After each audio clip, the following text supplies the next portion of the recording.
this is taking forever. I definitely underestimated those darn backpacks. There's so many edges and crevices. Quite annoying. But let's not complain. Let's talk about another comment from, I'm not really sure, Andriar1234. I was really impressed. Okay, you almost wrote a full page. That's just awesome. Thank you very much. I really liked it. And of course I want to talk about the stuff you wrote. That's the least I can do. And first of all, of course, I'm very happy that my vlog keeps you going, and I see you also paint Ultramarines. Congratulations on the choice of army. You talk about the assembling of models, and well, that's just another way. You say you're using super glue to paint the whole, to assemble the whole model, and then you start painting and pry off the arms, or at least one arm, to paint the chest. Yeah, I mean, why not? That's just another way. I think everybody has his own way to assemble or paint. Doesn't really matter. But yeah, and the basis, you're saying that you first paint the base and then put the Space Marine on it, but do you also paint the model before you put it on the finished base, or do you paint the base and then put the model on it for painting? Because I mean, that's why I have them on the base as early as possible, so when I paint I don't have to touch the model, just the base. But that's just one way to do it, of course. Yeah, I already mentioned what you wrote about the Space Marine hate. I think that's exactly right. It's the popularity.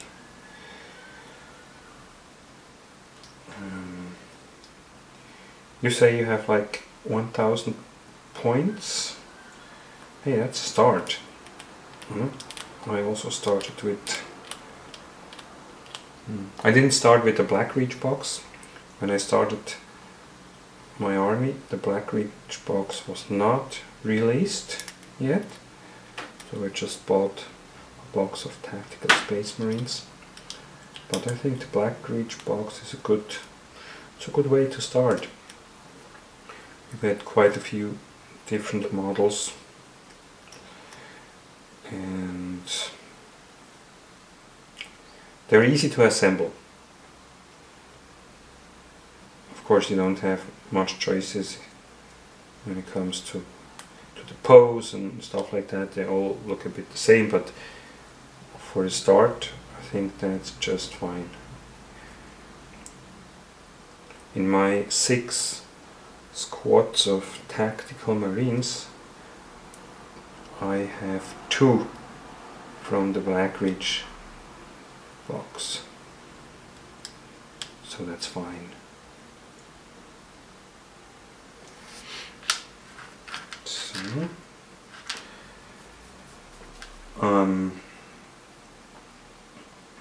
yeah, the rhinos, I think that's a good idea. But rhinos are fine, but like Okay, what was his name? Like Ethia said, buy a Razorback kit. And that's what Dave said, and I think he's 100% right, because you have the options. I have rhinos for all of my tactical squads. I always play a mechanized list. I rarely let my tactical squads just walk around. They're just too slow. If you have to claim objectives, stuff, it's just not good enough. So usually I field 3 squads of 10 Space Marines. I love to play troops, because 2 out of 3 missions will be objectives. So you need good troops, a lot of troops. And yeah, 2 of these squads will always be in rhinos, and 1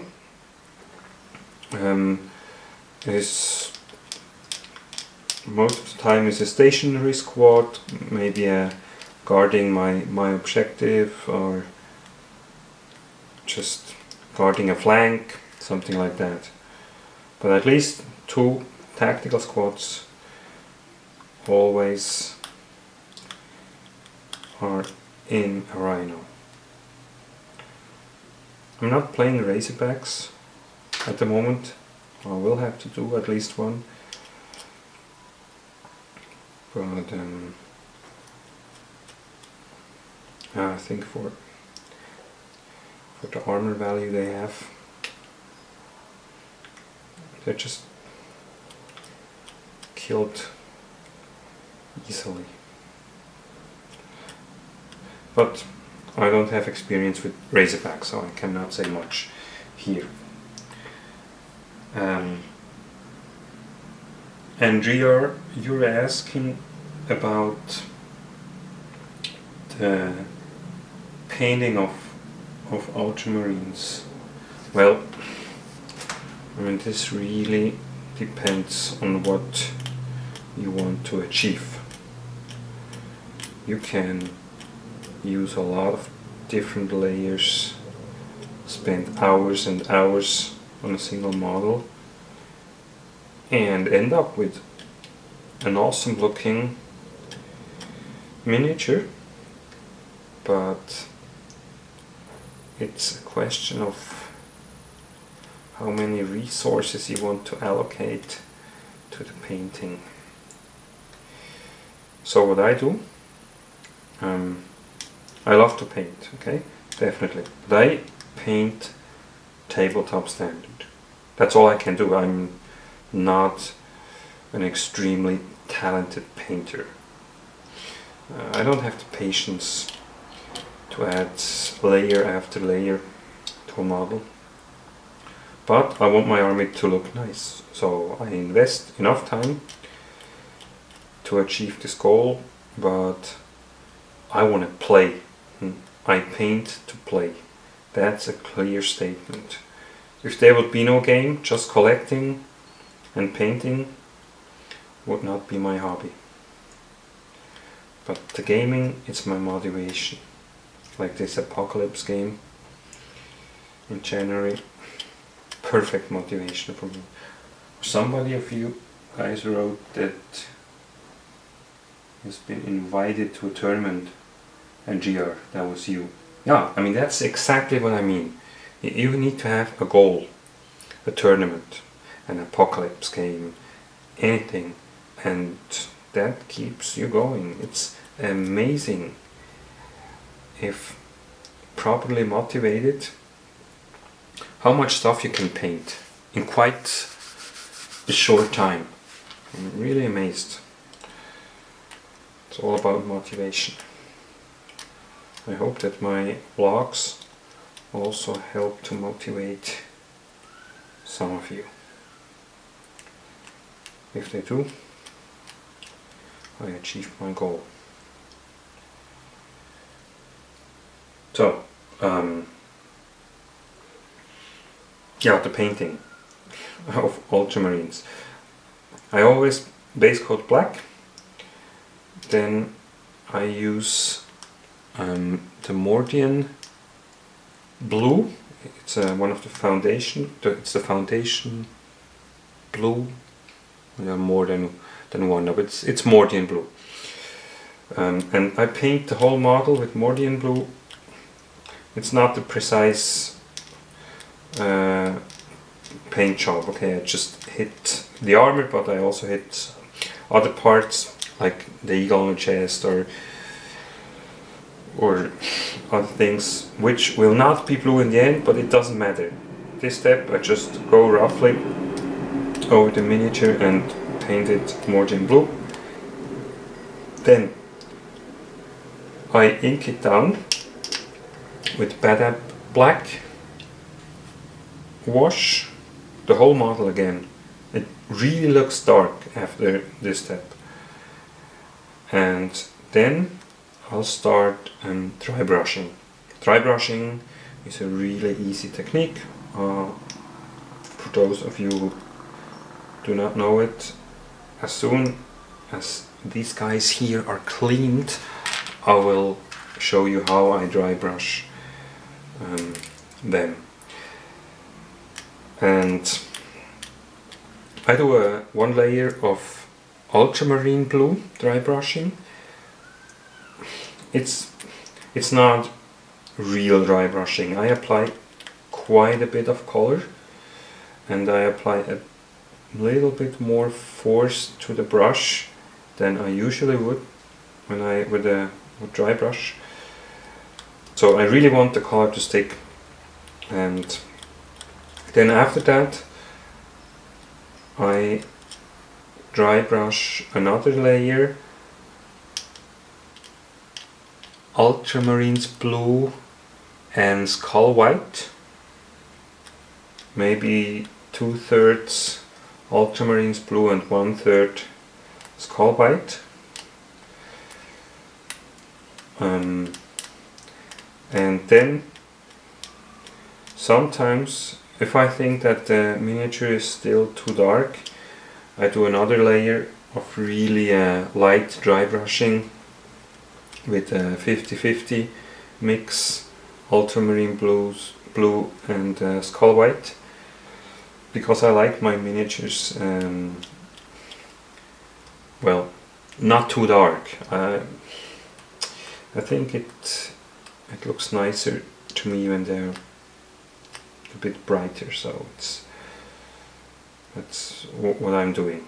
And then I do one highlight with Space Wolf's Grey. That's quite a strong contrast, but that's exactly what I like. It really shows the edges of the armor, or the top of the shoulder pad, where the light would be shining on, stuff like that. And that's how I paint the Ultramarines. Mordian blue, babble black ink, ultramarine dry brush, 2/3 ultramarine, 1/3 skull white dry brush, then if necessary 50-50 ultramarine blue, skull white dry brush, highlighting with Space Wolf's Grey. That's the armor of my Ultramarines. I almost did all of my Ultramarine models exactly like that. Okay. Hope this helps.